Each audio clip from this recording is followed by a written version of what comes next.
요즘 그런 얘기 나오거든요. 제일 싫어하는 단어가 가족 같은 회사라고. 노노노노. 가족은 집에 있다고요. 맞아요. 그러니까 우리가 어떻게 본다면 이상적인 생각하고 있는 것 같아요.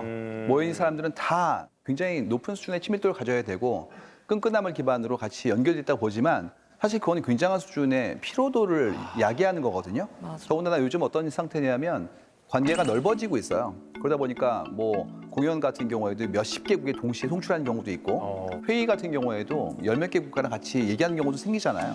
그 모든 사람들과 그만큼의 끈끈함을 요구할 수도 유지할 수도 없습니다. 그러다 보니까 늘 나오는 게 그거 나오잖아요. 뭐 팀으로 있는 그룹인 경우에 정말 친해요? 이런 것들 막 여쭤보시는데 사실은 그분들은 일을 하고 있는 거거든요. 진짜 그 질문 많이 받으실 것 같은데. 일하고 있는 관계. 진짜 친하냐는 말도 많이 듣고 맞아. 정말 숙소 들어가면 각자의 방으로 예. 그치. 저도 개인 삶이 있으니까. 그렇죠. 그게 정상이죠. 지금까지는 조직에 속해 시간 보내는 게 당연했고 상사와 그다음에 부하 직원들, 후배와의 관계가 디폴트였다면 이제는 그런 말이 없어졌어요. 그냥 동료. 맞아. 예전 같았으면 어떤 거였냐면 당연히 선배고 그러다 보니까 거기에 따른 위계라는 것이 직급과 연결되어져 가지고 나한테는 일정한 수준의 어떤 목소리를 못 내는 것들 그다음에 나의 어떤 권위에 대한 제한으로서 인식되어졌거든요. 이제 그렇지 않고 동료라는 거예요. 아니 그런 데 있더라고요. 요즘에는 이제 뭐 수직적 아니고 수평적이다 해서 먼저 회사에서 우리는 이런 뭐 직책, 이런 직급 다 버리고 뭐 영어 이름을 쓰자, 호칭을 바꾸자 해서 근데 그런 움직임이 너무 멋지잖아요. 근데 막상 가보면 아직도 그 위쪽에 계신 분들은 말만 그냥 호칭만 달라졌을 뿐이지 좀 이게 완전히 몸에 밴 느낌은 아닌. 네, 딱 봤을 때 차라리 그게 더 불편해 보이더라고요. 뭐 제이슨 본부장님께서 이렇게 나가는 네. 거죠.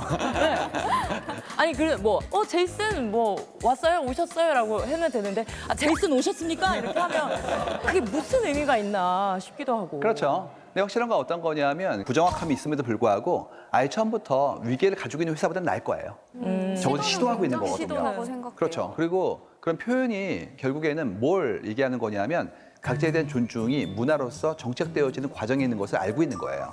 그래서 기수 문화, 그다음에 또 학연, 혈연, 지연 같은 형태의 것들이 전부 다 주어지거나 혹은 제한된 형태의 권력을 독점하는 구도였다면 이젠 그렇지가 않고 다 같이 평등하게 본인의 선택으로 관계를 형성하는 것들이 만들어지기 시작했어요.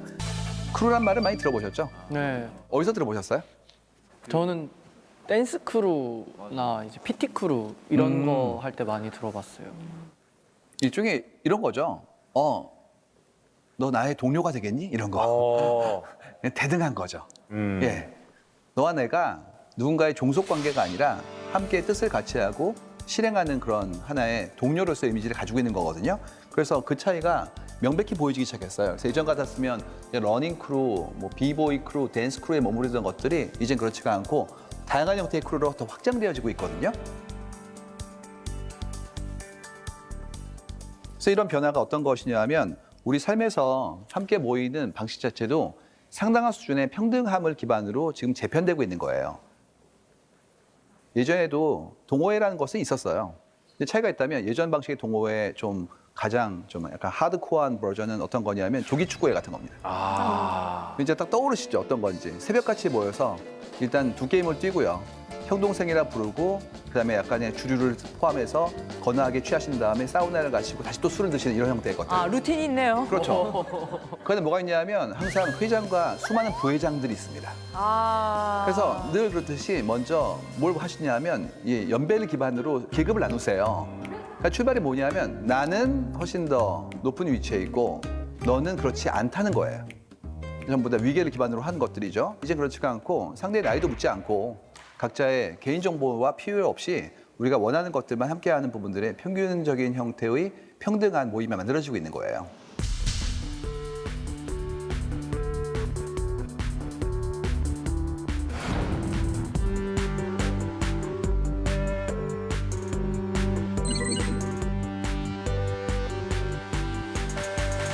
이제 이렇게 평등하게 된 순간부터 창의성이 꽃을 핍니다. 원래 그 타자의 행동으로부터 위축되어지는 부분이 되는 순간부터 한 목소리 나오기 시작해요. 무슨 얘기냐면 이런 아이디어가 있는데 이분이 싫어하실 것 같은데 그러면 이제 드디어 그치 막히지. 예스맨으로 바뀌죠. 그래서 다양성이 확보되기가 어려워지는데 다 같이 평등하면 각자의 목소리가 이렇게 다 활성화되기 때문에 훨씬 더 좋은 것이 나오죠. 그래서 다이버시티, 이런 다양성이라는 것이 창의성의 원천이에요. 근데 저는 변화라고 하면 네네. 딱 그냥 드는 생각이 그 단어 자체가 전 좀 무서워요.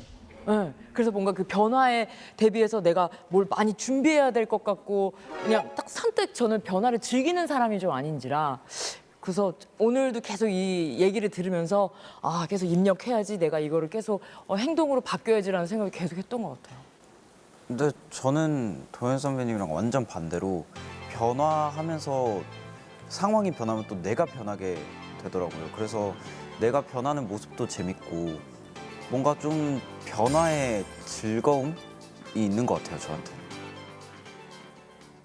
일단 저 같은 경우에는 개인주의 성향이 조금 있는 편이에요.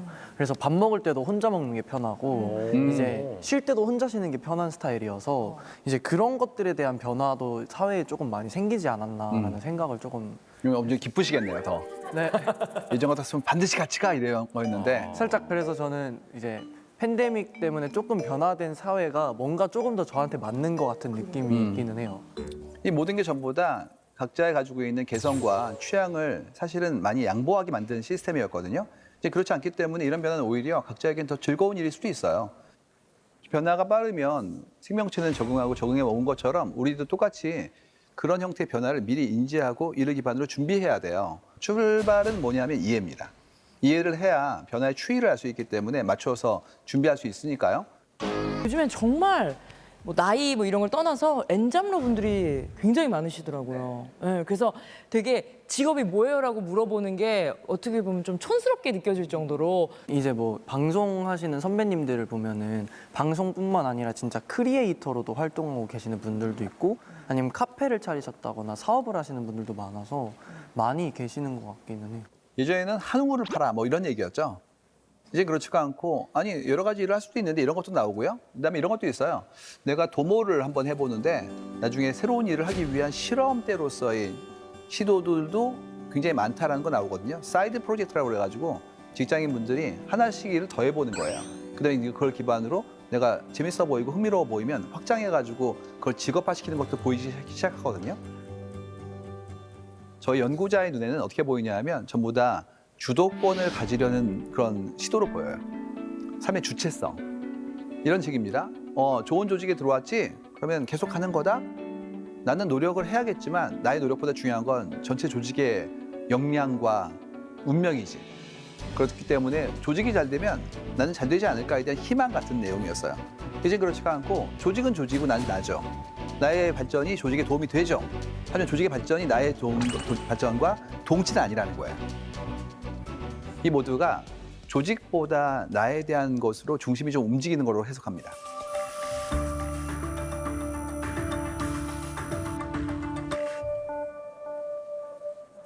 예전에는 조직에 있는 것만으로도 나는 증명할 수 있었어요. 그렇기 때문에 예전 아버님들의 이력서를 보면 이런 식이었어요. 어느 학교 입학, 졸업, 어느 회사 입사, 퇴사 이게 다예요. 요즘 그렇지가 않고 이력서 안에 뭘 보냐면 이걸 봅니다. 무슨 일을 하셨어요? 했던 프로젝트는 뭐였고 어떤 역할을 하셨어요? 그때 어려움은 뭐였고 뭘 배우셨어요? 함께한 동료는 누구죠? 다 물어봅니다. 그러니까 이제는 뭘 해야 되는 것이지 그 조직에 있는 것만으로는 설명할 수가 없어요. 그렇기 때문에 그만큼 깊어진 것을 어떻게 내가 챙기고 쌓아나갈 것인가시 개인에겐 가장 중요한 이슈로 좀 올라오고 있는 중이에요. 그럼 결국 중요한 건 나 자체의 경쟁력이 되는 겁니다. 유형이건 무형이건 자신이 가진 무엇인가를 팔아서 생존해야 된다. 이게 누가 한 얘기냐면 다니엘 핑크가 한 얘기예요. 그렇다면 이제 중요한 건 나한테 팔 게 있어야겠죠. 그러니까 거꾸로 여러분은 무엇을 파실 겁니까가 가장 중요한 이슈예요. 오늘 같은 경우에도 저는 제 경험과 공부를 책으로 쓰고 강연으로 팔고 있는 거예요. 제 강연을 들으신 다음에 재밌네? 그럼 저 남는 거고요. 그렇지 않고 진부하다 저 사라지는 거죠. 그럼 자연스럽게 그만큼의 빨라진 사회 속에서 내가 어떤 형태의 일을 할 것인지 그다음에 그걸 통해서 어떤 성장을 이룰 것인지에 대한 부분들을 스스로 묻지 않을 수가 없죠. 경쟁력을 만들기 위해서라면 내 안에 있는 자질을, 취향을, 욕망을 더 깊게 가져가서 뿌리를 내리는 행동을 해야 될 것 같아요.